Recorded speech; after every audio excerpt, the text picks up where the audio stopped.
Hello everyone. Today we are not visiting just one famous temple in Mylapore. We are going in search of 7 Shiva temples hidden inside the living streets of Chennai, that is the Mylapore Saptha Stalams. Some are grand, some are so small that there is a high chance that you may walk past them without even noticing it. But together they tell a remarkable story of 7 rishis who are Atri, Angira, Vasishta, Bhrigu, Kutsa, Gautama and Kashyapa, and 7 concepts which include sacred water, flowers, sight, strength, planets, and finally the peacock that gave Mylapore its name. Our Kshetradanam begins slightly from north of Mylapore at Theerthapaalesswarar temple, which is located currently in Triplicane. Earlier it was within the boundary of Mylapore, and from there we moved to Virupaksheeswarar, Malleshwarar, Karneshwarar, Valeshwarar, Velleshwarar before ending at the great Kapaleeswarar temple.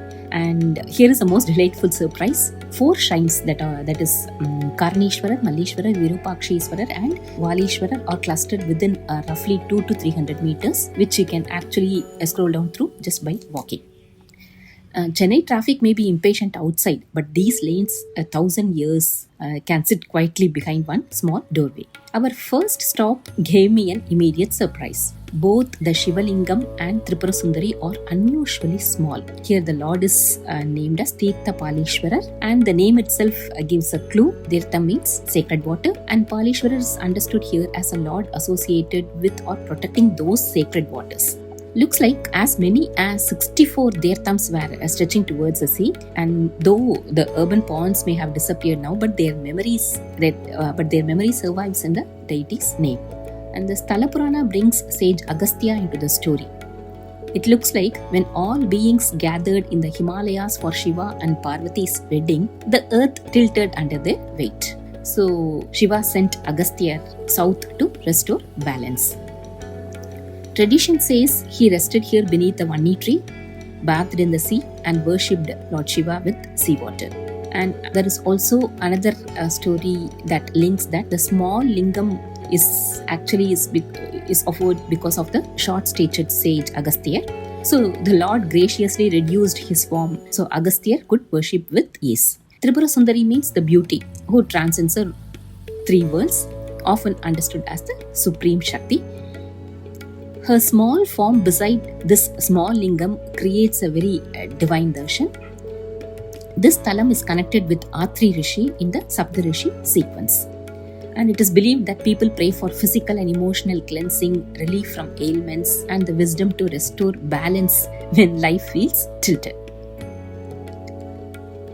So if Theerthapaalesswarar taught us that divinity can be small, Virupaksheeswarar reminds us that a quiet lane can hide a commanding presence. So when you just come out of Theerthapaalesswarar, you may have to travel a bit, around 2.5 kilometers to reach this temple. And once if you enter into this street, Bazaar Street, you will be having 4 temples in the same street which are quite walkable. Aksha means eye, and Virupaksha is the one whose eyes are extraordinary. Shiva, the 3-eyed Lord, his 3rd eye is not merely destructive fire, it is insight that burns illusion. And the Ambal here is named as Visalakshi, meaning the wide-eyed mother. The Saptarishi tradition here connects this temple with Kutsa Rishi, and there is a belief that Sundaramurti Nayanar worshipped here and was granted a vision of Nataraja's Thandavam. So this thalam represents from the Lord's gaze to the Lord's dance. This temple, it is referred to as 7th century temple, and it is connected with Sivanesa Chettiar, father of Pompavai. But more tangible reports of inscriptions are only from around the 11th century. So in this shrine, look for Bhairava, Surya near the Ambal shrine, and also ask for, and don't miss to see the temple tank. Devotees pray for inner vision, courage, spiritual strength, and freedom from distorted perception. And it is an ideal stop to ask, let me see the truth of this situation. So when you come out of this Virupaksheeswarar temple, on the right side, on the opposite side, you have Malleshwarar temple. In order to reach the Malleshwarar temple, you may have to walk through a small lane where you will be crossing a few houses, and then you have to enter into the Malleshwarar temple. Malli means jasmine, that is a tiny flower whose fragrance can fill an entire street. The lord here is called as Malleshwarar because the area is traditionally remembered as rich in jasmine. And the Ambal is Maragadambal, the emerald-hued mother. Together, the name gives us color and fragrance with jasmine and green emerald. And the Rishi is Bhrigu Rishi. And another story speaks of a devotee named Prarthan from Ayodhya who performed puja in this jasmine-filled place and received the darshan of Shiva and Maragadambal. Whether one reads it as history or sacred memory, the message is simple. Persistent devotion makes the unseen present. And I would suggest that you spend a few minutes simply recording the ambience. Big temples give us spectacle, whereas small temples give us proximity. At Malleshwarar, the strongest visual may not be architecture, but the quiet closeness of lingam, flower, and the ambience. It is a belief that one may seek for purity of mind, steady devotion, peace at home, and a life whose goodness spreads quietly like jasmine fragrance. Now we enter the most walkable part of the pilgrimage in the small pocket of Mylapore. As we told, 4 Shiva temples sit almost like neighbors sharing one ancient memory. And this temple is Karaneshwarar. Karana means cause. So Karaneshwarar is therefore the Lord who is the cause, the source behind creation, preservation, and dissolution. The legend speaks of a young devotee who worshipped a lingam here and realized that behind every event and every effect stands a primal cause who is Lord Shiva. And the goddess is Purkadi Amman, which is a beautifully poetic name. The temple tradition is associated with Vasishta Rishi, though the publications or reports say that this thalam is around the 12th century. We don't have much authentic details about the age of the temple. This temple has an unusually rich circle of shrines for its intimate scale. Look for Sarvamangala Vinayaka, Dandapani, Natarajar with Shivakami, Subramanyar, Hanuman, Bhairava, and the Nalvar with Sekira. And in this temple, 2 details are especially worth visiting. One is Ganesha with Siddhi Buddhi, the other is a separate Sanishwarar in addition to the Navagraha.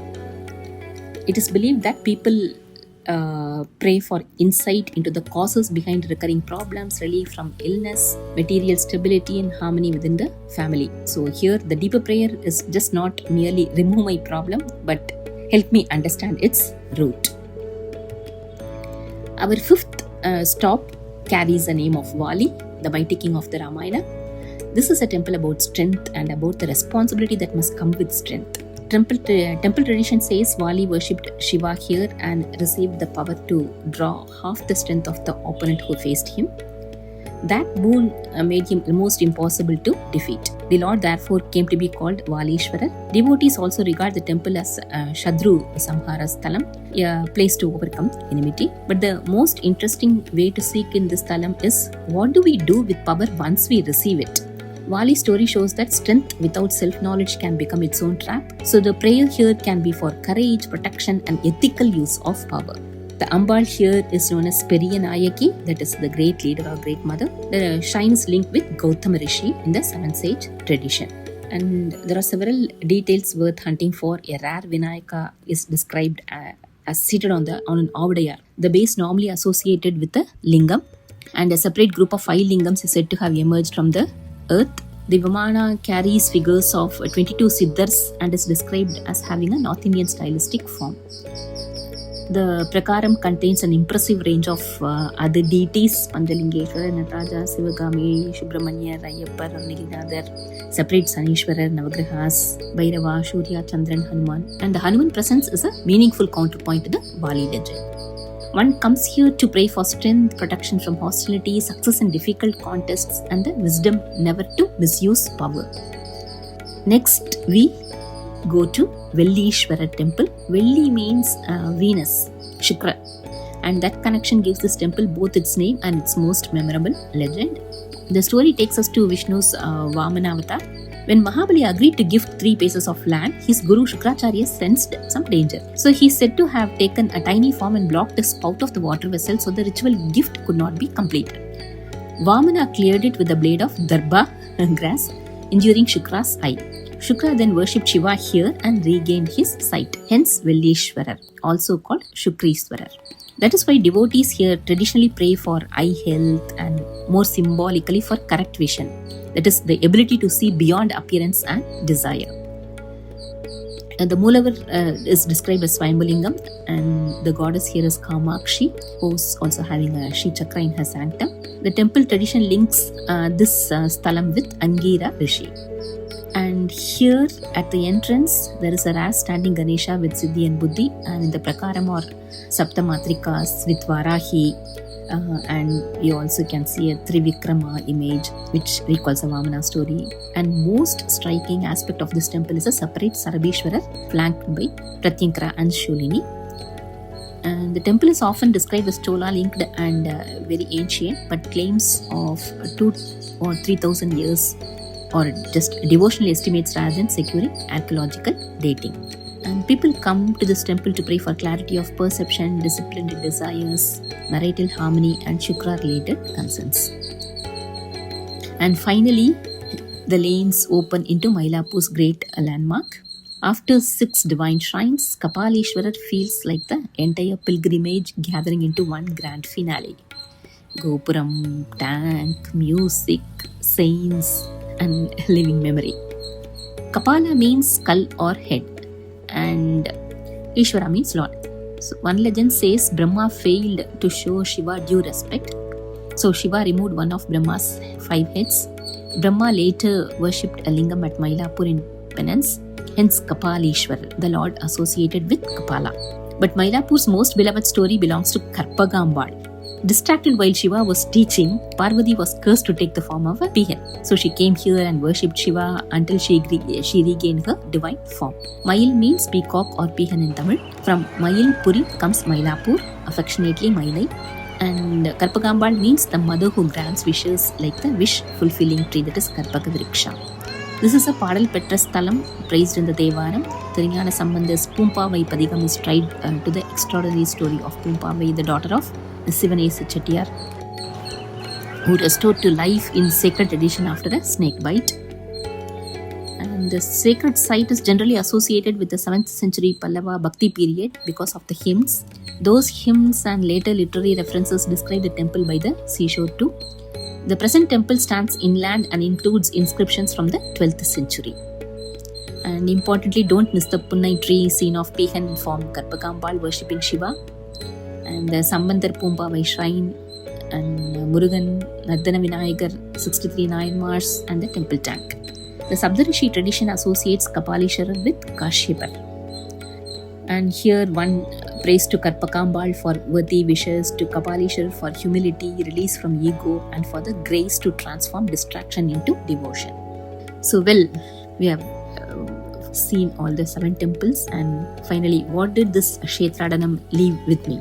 Theerthapaalesswarar gave balance and purification. Virupaksheswarar opened the inner eye. Malleshwarar offered the quiet fragrance of devotion. Karaneshwarar asked us to look for the root cause. Valeshwarar gave strength with responsibility.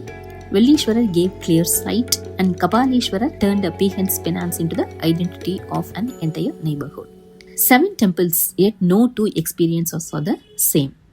One has tiny divine form, another a large lingam, one speaks through sacred water, another through sight, jasmine, dance, or strength. And 4 of them sit within a few hundred meters, reminding us that heritage is not always far away. Sometimes it is waiting just behind the next street corner. So if this journey moved you, share it with someone who thinks Chennai is only traffic and modern buildings. Mylai has many centuries hidden in its lanes. Kailaye Mylai, Mailaye Kailai. So until the next journey, Om Namah Shivaya.